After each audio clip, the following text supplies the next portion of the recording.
En 1915, quelques mois après la sortie et le triomphe de Naissance d'une Nation, William Simmons a organisé une cérémonie secrète à Stone Mountain, près d'Atlanta en Géorgie, où se trouvait un gigantesque monument dédié à la mémoire des soldats confédérés. C'est là qu'il a officiellement relancé le Ku Klux Klan. Mais à l'époque, il n'était encore que 16. Pour contourner l'interdiction officielle du clan, Simmons rebaptise l'organisation qui devient l'Empire invisible des chevaliers du Ku Klux Klan. En 1920, pour en assurer la promotion, il fait appel à Mary-Elizabeth Tyler et Edward Young Clark, un couple de publicitaires spécialisés dans le marketing. C'est eux qui ont l'idée de surfer sur l'esthétique du film Naissance d'une Nation. Ils voient dans ces costumes et tous les symboles de cette version fictionnelle du Ku Klux Klan un outil de propagande qui va s'avérer d'une efficacité redoutable.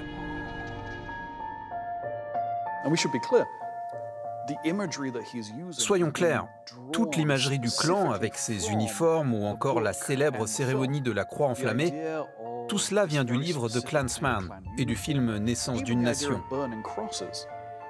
Tout cela n'existait pas à la fin du 19e siècle, juste après la guerre de sécession. C'est une pure invention du clan des années 10 et 20 qui s'est inspirée de la culture populaire de l'époque.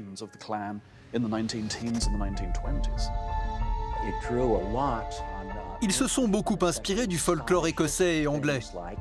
Des choses comme la croix enflammée sont directement inspirées par les tribus écossaises du Moyen-Âge qui brûlaient des croix juste avant de partir à la guerre. C'est donc à partir de cette époque que le Ku Klux Klan adopte toute l'imagerie traditionnelle telle qu'on la connaît aujourd'hui, avec ses symboles, ses costumes, ses cérémonies et ses noms étranges. La nomenclature utilisée par le clan avec tous ces noms étranges comme le sorcier impérial, le glorieux cyclope, le clalif ou encore le Claude. Ils trouvaient que tous ces noms sonnaient exotiques.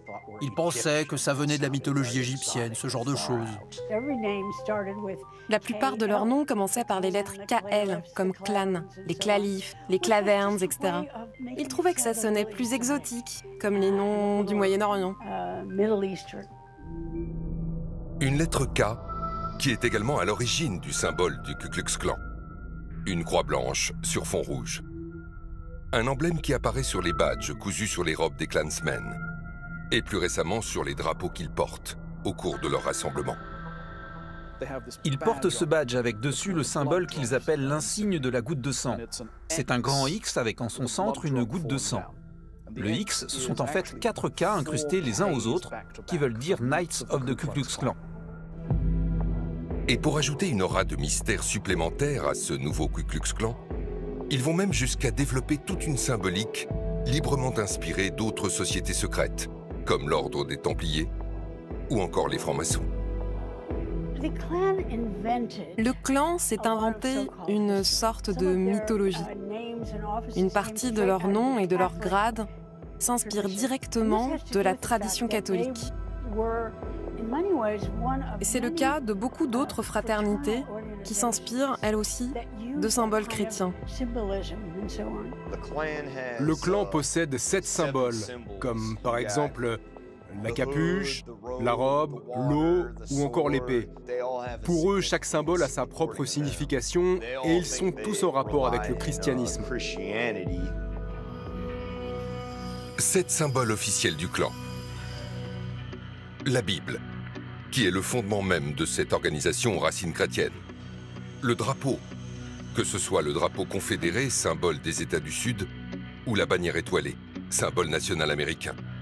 L'eau, qui sert à purifier. L'épée, symbole de la loi qui se dresse pour lutter contre les ennemis du clan. Et pour terminer, les 3 symboles les plus célèbres. La croix, enflammée lors des cérémonies officielles, la robe, et enfin la fameuse capuche pointue. Contrairement à ce que beaucoup de gens pensent, l'objectif de la capuche et de la robe blanche, c'est surtout de créer de la solidarité entre tous les membres du clan, qui passe notamment par cette forme d'homogénéité esthétique et qui impressionne lors des défilés, où l'on voit tous ces gens marchant côte à côte avec leurs uniformes de Klansmen. Si dans l'inconscient collectif, la robe et le capuchon blanc restent intimement attachés à l'image du Ku Klux Klan, En réalité, ce costume diffère en fonction du grade occupé au sein de cette organisation. Une société secrète dotée d'une structure hiérarchique pyramidale. À la base du mouvement, il y a le Klansman, simple membre du Ku Klux Klan, qui porte une robe blanche. Juste au-dessus du Klansman, il y a le Night Hawk. Il porte une robe de couleur noire et il est en charge de la sécurité. Ensuite, il y a le Chaplain. Vêtu d'une robe blanche et d'une écharpe rouge, c'est le prêcheur du groupe. L'Exalted Cyclops est responsable du groupe à l'échelle d'une ville. Il porte une robe noire avec une écharpe rouge. Le Clud, qui se charge du recrutement, porte une robe blanche et une écharpe couleur pourpre. Le Grand Dragon, qui est responsable au niveau de tout un État, porte une robe de couleur verte. Enfin, au sommet de la pyramide, on retrouve le Grand Sorcier impérial, qui porte une robe de couleur pourpre. Il est le chef suprême du Ku Klux Klan aux États-Unis. Le second clan est un groupe très structuré et très hiérarchisé.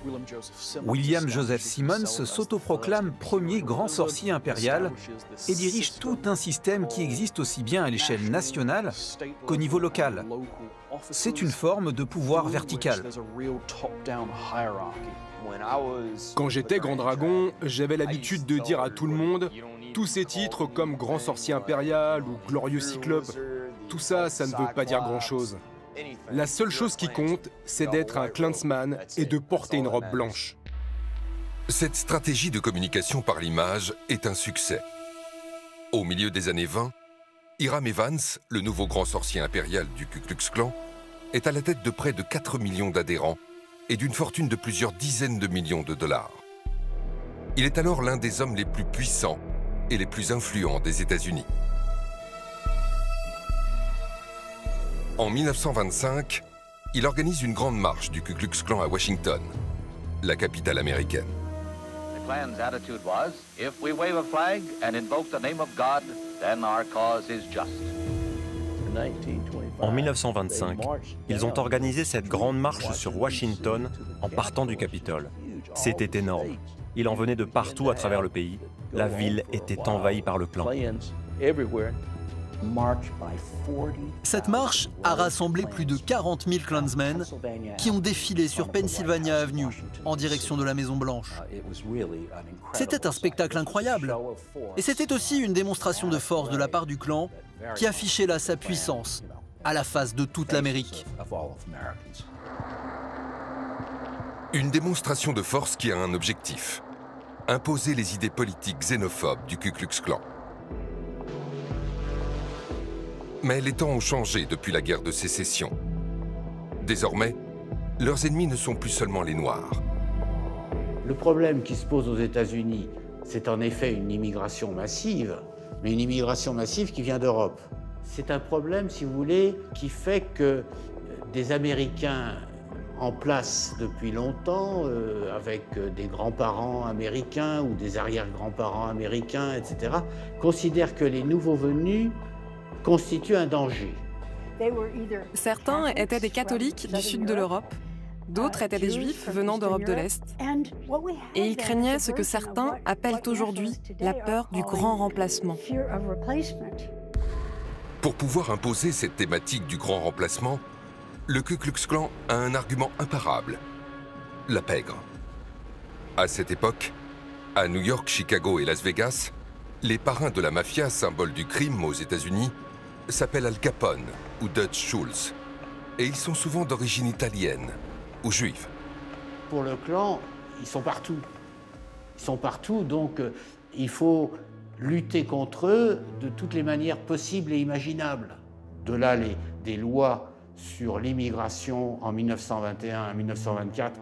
De là aussi la prohibition des boissons alcoolisées, qui est adoptée par un amendement constitutionnel. Ils étaient protestants évangélistes et à ce titre, ils militaient en faveur de la prohibition d'alcool, mais aussi d'une forme de puritanisme à propos de la sexualité. Mais cette organisation protestante et puritaine qui prétend défendre les valeurs morales de l'Amérique blanche va elle-même se retrouver au cœur d'une affaire particulièrement sordide. D.C.